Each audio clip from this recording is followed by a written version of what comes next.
आप देख रहे हैं खबर फास्ट, तेज खबर, पैनी नजर।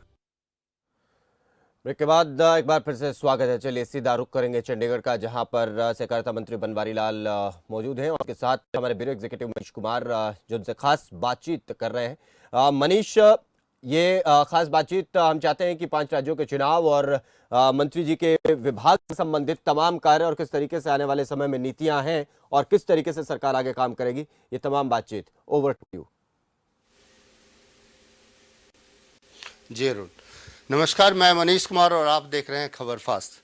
दरअसल हरियाणा में सहकारिता विभाग में बात करें तो सहकारिता विभाग के डिपार्टमेंट में हैफेड बीटा तमाम जो डिपार्टमेंट है उसमें कैसे काम चल रहा है, 2 साल सरकार को हो गया, मंत्री जी ने अपने कार्यकाल में क्या क्या किया और जो आने वाले विधानसभा चुनाव हैं, पंजाब की राजनीति है, तमाम मुद्दों पर बात करेंगे। हमारे साथ हरियाणा के कैबिनेट मंत्री, सहकारिता मंत्री डॉक्टर बनवारी लाल है। डॉक्टर साहब नमस्कार। नमस्कार जी। डॉक्टर साहब, सबसे पहले आपके डिपार्टमेंट की बात करूंगा। लगभग 2.5 साल होने को जा रहे हैं सरकार की, आपके पास सहकारिता डिपार्टमेंट है, क्या कुछ उपलब्धियां आप देख रहे हैं? देखो, सहकारिता विभाग किसानों से, मजदूरों से जुड़ा हुआ विभाग है और जिस तरह से देश के प्रधानमंत्री नरेंद्र भाई मोदी जी का एक सपना है आत्मनिर्भर भारत का, तो आत्मनिर्भर भारत का जो हम मिशन है, जो हमारा लक्ष्य है, वो हम सहकारिता विभाग से ही पूरा कर सकते हैं।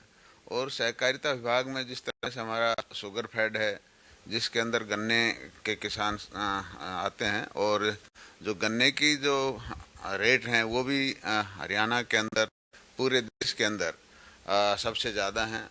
जो अगेती हमारी स्कीम है, जो हमारी वो वैरायटी है, उसका 362 रुपये क्विंटल और जो पछेती उसका 355 रुपये पर क्विंटल के हिसाब से रेट है। और जो गन्ने का रेट पिछली बार भी हरियाणा का सबसे ज़्यादा था और इस बार भी हरियाणा का सबसे ज़्यादा रेट है। और जहाँ तक किसानों के गन्ने का जो पेमेंट की बात है, वो भी हम पिछली बार भी समय पर हमने पेमेंट की थी और अब की बार भी हम समय पर पेमेंट करेंगे। और जहाँ तक गन्ने की किसानों को मिल में ले जाने की बात है, उसमें भी पिछली साल भी हमारे किसानों को किसी प्रकार की कोई समस्या नहीं हुई और अब की बार भी अभी तक किसी भी मिल से हमें कोई ऐसा किसानों की तरफ से विरोध या किसी तरह की शिकायत नहीं मिली है कि उनके गन्ने की भी जो ढुलाई है या उसमें मिल में ले जाने में कोई किसी तरह की दिक्कत हो, तो अभी तक कोई शिकायत नहीं आई है और अच्छी तरह से हमारी मिलें चल रही हैं। और अभी तक जहाँ तक गन्ना पूरे मिल्स में हमारा लगभग 142 लाख क्विंटल गन्ना अभी तक पेराई हो चुका है और जिसकी पेमेंट भी लगभग बनती है 515 करोड़ रुपए की पेमेंट इसकी बनती है, जिसमें से अभी तक हमने 238 करोड़ रुपए तो पेमेंट कर चुके हैं और 277 अभी बाकी है। तो इनमें भी जो 14 दिन से ज़्यादा पेमेंट है वो 169 करोड़ रुपए की बकाया है और बाकी तो 14 दिन से कम है। तो ये पेमेंट भी हम जल्दी ही कर देंगे, क्योंकि सरकार ने भी जो लोन का एक प्रोविज़न गन्ना किसानों के लिए रखा हुआ है, वो 350 करोड़ रुपए का बजट के अंदर प्रोविज़न रखा हुआ है ताकि किसानों की गन्ने की पेमेंट हम समय पर कर सकें। तो जहाँ तक पेमेंट का सवाल है, अब तक 50% के लगभग पेमेंट हम कर चुके हैं और जो भी बाकी पेमेंट है वो भी हम समय पर कर देंगे। और जहाँ तक हमारी जितनी भी शुगर मिल्स हैं, शुगर मिल्स का पिछले काफ़ी सालों से जो घाटे में ही चल रही हैं, तो माननीय मुख्यमंत्री जी की ये सोच है कि जो ये शुगर मिल है इनका जो घाटे से कैसे उभारा जाए, इनको सेल्फ डिपेंडेंट कैसे बनाया जाए ताकि ये सरकार की तरफ से जो लोन दिया जाता है ये लोन ना दिया जाए और शुगर मिल अपना खर्चा खुद चलाएं। तो उसके लिए कई प्रोविज़न माननीय मुख्यमंत्री जी के दिशा निर्देश के अनुसार हमने किए हैं। जैसे अभी एथेनॉल प्लांट हमने शाहबाद के अंदर 60 KLPD का एक एथेनॉल प्लांट लगाया है और आगे भी हमारी योजना है कि सभी जितने भी हमारी शुगर मिल्स हैं इनके अंदर हम एथेनॉल प्लांट लगाएंगे अगर छोटी शुगर मिल हैं तो उनको 2 या 3 को मिलाकर एक एथेनॉल प्लांट लगाएंगे, और 90 KLPD से कम हम एथेनॉल प्लांट नहीं लगाएंगे, क्योंकि जो छोटा प्लांट होता है वो वाइबल नहीं होता। तो इसलिए हमारी ये सोच है कि अगर मान लो छोटी मिल हैं तो उनको 2-3 को मिला के एक जगह उनका एथेनॉल प्लांट लगाएं, ताकि हमारा जो भारत सरकार की एक योजना है कि जैसे हमारा एक तो पोल्यूशन कम होगा इससे, इसके अंदर 20% तक हम पेट्रोल मिला करके बेच सकते हैं, और एक जो हम डीजल पेट्रोल बाहर से खरीदते हैं उसकी जो फॉरेन करेंसी हमारी यूज़ होती है उससे भी बचाव हमारा होगा। तो हम इथेनॉल की तरफ जा रहे हैं। इसी तरह पिछली योजना में हमने जैसे हमारा पलवल है, महम है, कैथल है, इनके अंदर गुड़ और शक्कर का प्रोडक्शन भी हमने शुरू किया। उससे भी हमारा जो शुगर मिल्स का जो फ़ायदा हुआ है, उससे जो चीनी का रेट है उससे गुड़ और शक्कर का रेट ज़्यादा है। और वैसे भी आजकल लोग गुड़ और शक्कर, चीनी की बजाय गुड़ और शक्कर को खाना ज़्यादा पसंद करते हैं, और उस गुड़ की हमने वैरायटी भी मसाला गुड़ भी बनाया है, और छोटे छोटे क्यूब भी हमने बनाए हैं, ताकि जैसे किसी होटलों में या कहीं और हमारी हॉस्पिटलिटीज़ हैं इनके अंदर हम उनको सप्लाई कर सकें, और उससे भी हमारे जो शुगर मिल्स हैं उनकी सेल बढ़ रही है। इसी तरह हमारा रोहतक के अंदर हमने पिछले साल रिफाइंड शुगर की शुरुआत की थी। रिफाइंड शुगर भी नॉर्मल शुगर से महंगी बिकती है और उसकी भी डिमांड अच्छी है। इसी तरह हमने कैथल के अंदर पिछली बार जो बगास है, हमारी बगास जो बचती है, उससे ब्रैकेट्स बनाए थे, जो लकड़ी के गट्ठे से बनाए थे, जो कि एक फ्यूल के रूप में काम कर सकता है, और भट्ठे में या और दूसरे इंडस्ट्रीज में भी उसको फ्यूल के रूप में प्रयोग किया जा सकता है। तो इस तरह से हमने कई प्रोडक्ट्स हमारे इन शुगर मिल्स के अंदर शुरू किए हैं, ताकि जो शुगर मिल्स घाटे में चल रही हैं इनका हम उभार सकें इनको घाटे से।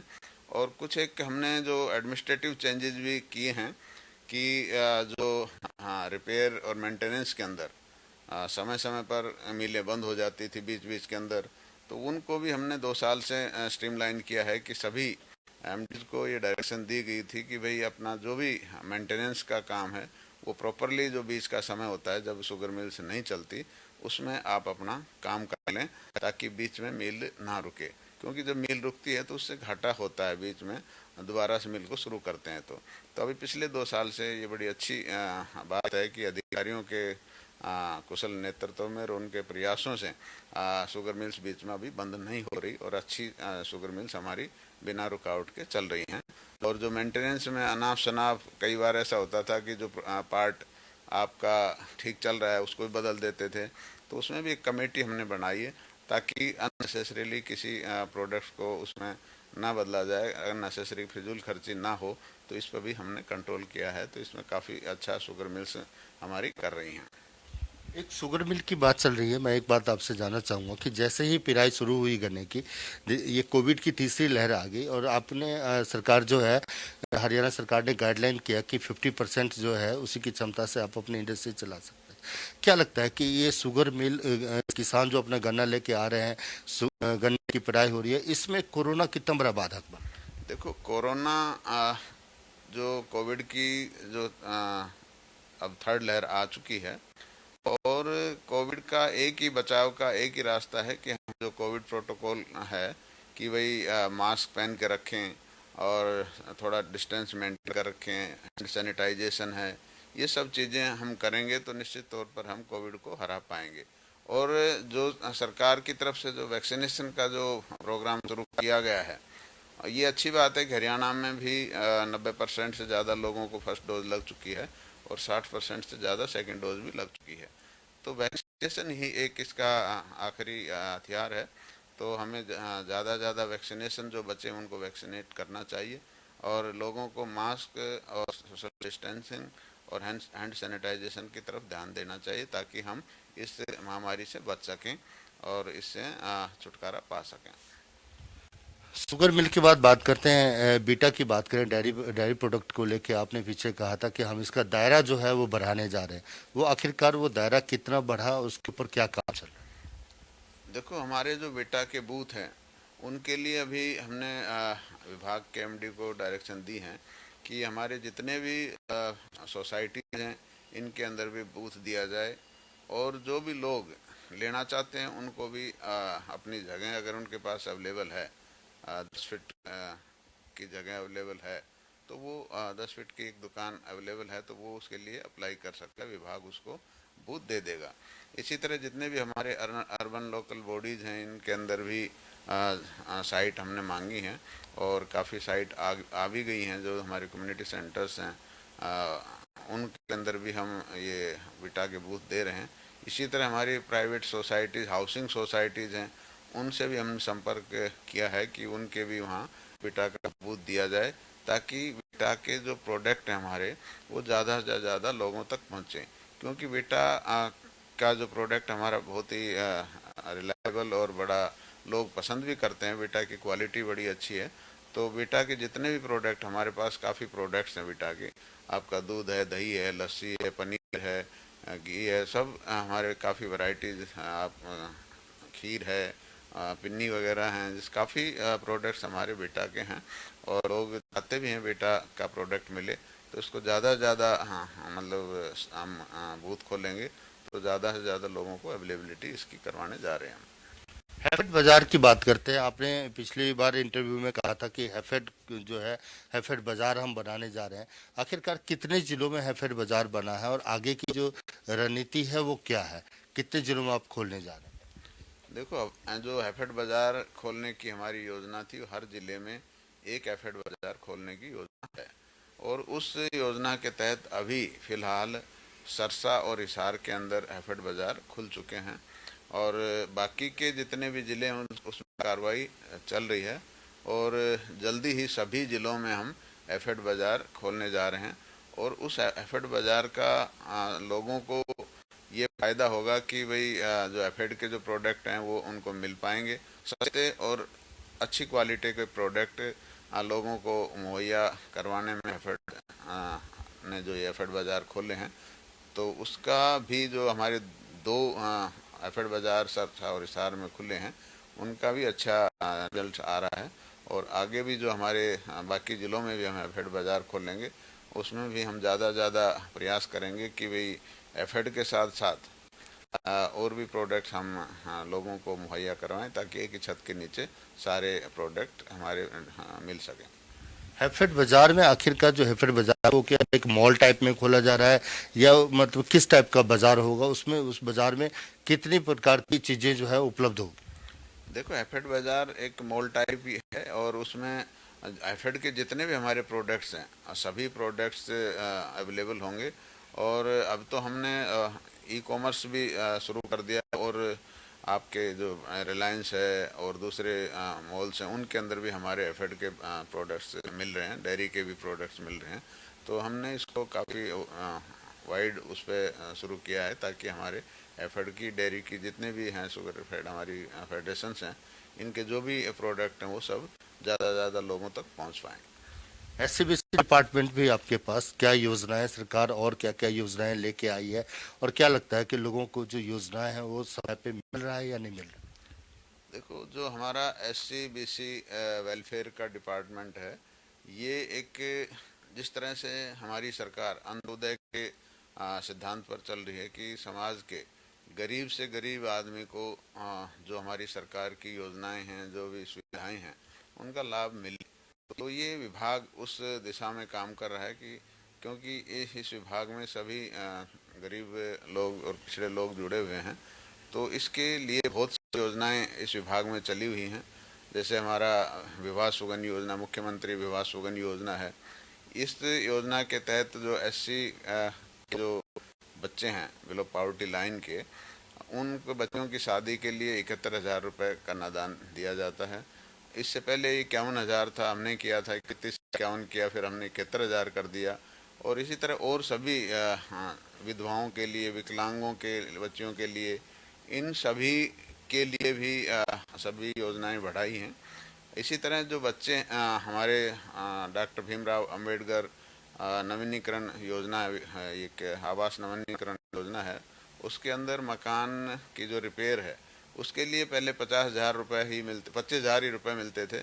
फिर हमने उसको 50,000 किया और अभी माननीय मुख्यमंत्री जी ने पिछली अप्रैल से 80,000 रुपये मकान की रिपेयर के लिए किए हैं। और एक और भी आगे बढ़कर माननीय मुख्यमंत्री जी ने घोषणा की थी कि ये सिर्फ SC BC वालों को ही नहीं, 1,80,000 से इनकम से जिनकी कम है, चाहे वो किसी भी जाति से संबंध रखते हैं, उन सबको ये योजना का लाभ मिलेगा। तो एक अच्छी योजना है।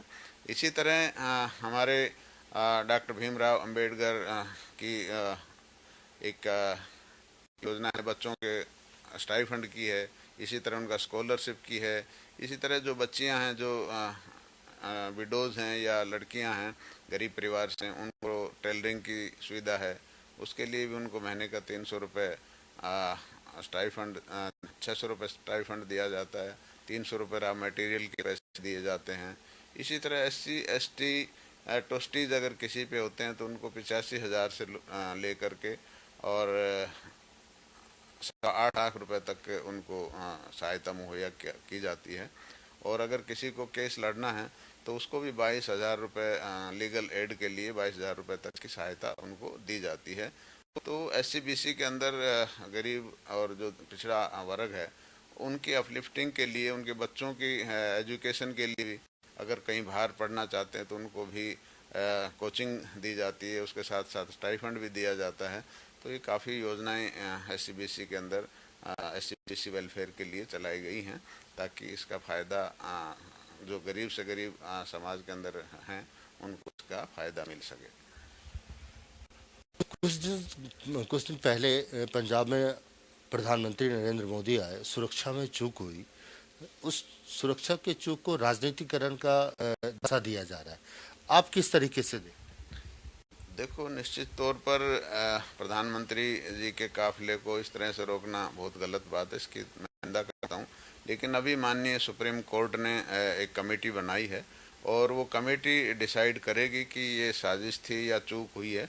तो अभी तो जो माननीय सुप्रीम कोर्ट की कमेटी के अंडर ये मामला है, तो ज़्यादा इसमें मैं कुछ नहीं कहूँगा। अब जो भी निर्णय उसका आता है, जो भी उसकी रिपोर्ट आती है, उसके हिसाब से उस पर कार्रवाई की जाएगी। राजनीतिक बात करते हैं। 5 राज्य में विधानसभा चुनाव है, आपके बगल में ही पंजाब है। भारतीय जनता पार्टी अब तक अकाली दल के साथ गठबंधन में चुनाव लड़ती थी।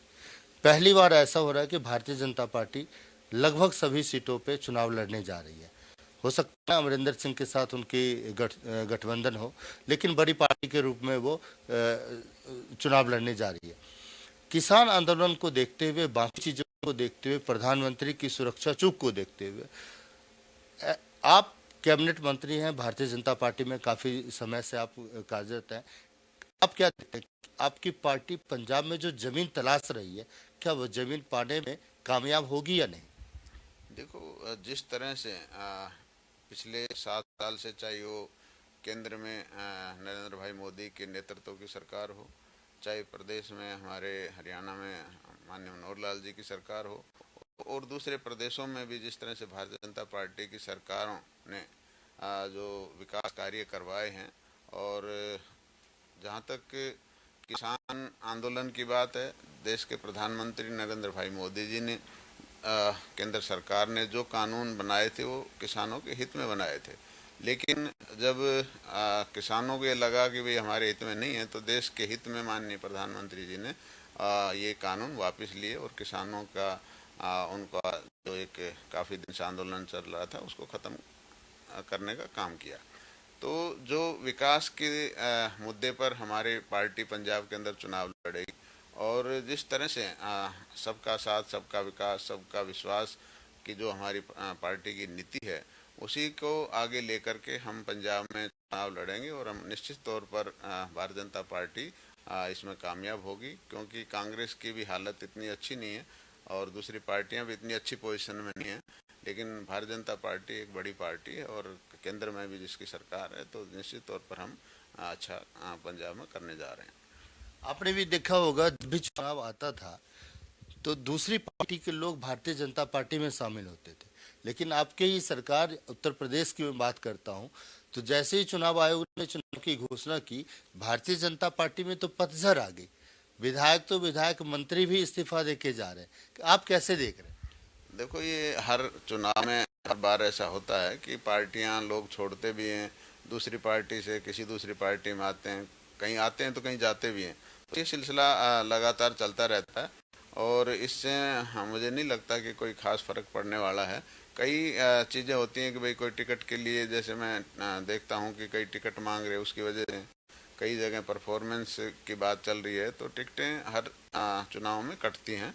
ऐसी कोई बात नहीं है कि भाई आने जाने से दूसरी सपा वाले भी इधर आ रहे हैं, कांग्रेस से भी आ रहे हैं, तो इस तरह से मेरे को नहीं लगता कि इसका कोई फर्क पड़ने वाला है। मतलब आप बिल्कुल आश्वस्त हैं कि उत्तर प्रदेश में जो है वो योगी सरकार जो है दोबारा रिपीट करेगी? जिस तरह से पिछले 5 साल में योगी जी ने एज ए मुख्यमंत्री जो काम किया है, विकास के कार्य किए हैं, लैंड ऑर्डर को जिस तरह से उन्होंने मेंटेन करके रखा है, निश्चित तौर पर भारतीय जनता पार्टी उत्तर प्रदेश में अच्छा परफॉर्म करेगी और भारतीय जनता पार्टी दोबारा से सरकार बनाएगी। धन्यवाद सर। दरअसल ये हमारे साथ कॉर्पोरेशन मिनिस्टर बनवारी लाल थे। अपने डिपार्टमेंट के बारे में जहां बताया कि हैफेड बाजार जो है वो 2 जिला में खुल चुका है, वहीं पे बाकी 20 जिलों में भी कार्रवाई जारी है और जल्द से जल्द हैफेड बाजार लोगों के लिए खुलेगा। वहीं बीटा का बूथ लेना जो मुश्किल होता था लोगों के लिए, वो आम लोगों तक बीटा अपने बूथ पहुंचाने का काम कर रही है, ऐसा बनवारी लाल जी ने कहा।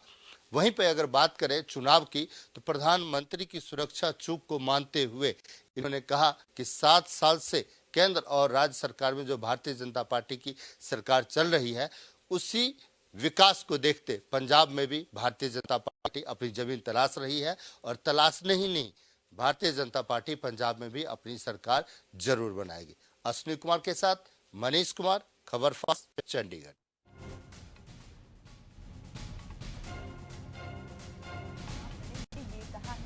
हरियाणा के सहकारिता मंत्री डॉक्टर बनवारी लाल ने और खबरफाज से खास बातचीत में उन्होंने कई मुद्दों को लेकर बातचीत की। चुनाव के दौरान नेताओं का आना जाना आम बात है। दल बदल का दौर जो इस वक्त यूपी के अंदर देखा जा रहा है, उसको लेकर उन्होंने अपनी प्रतिक्रिया दी।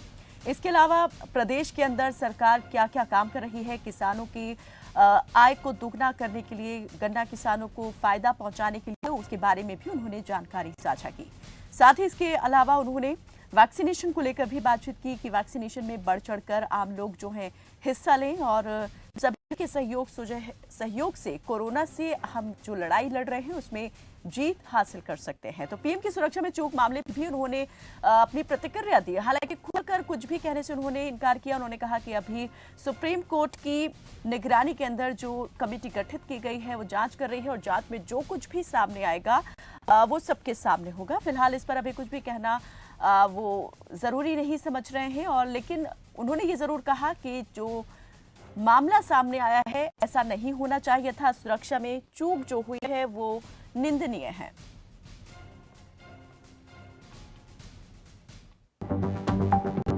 आप देख रहे हैं खबर फास्ट, तेज खबर, पैनी नजर।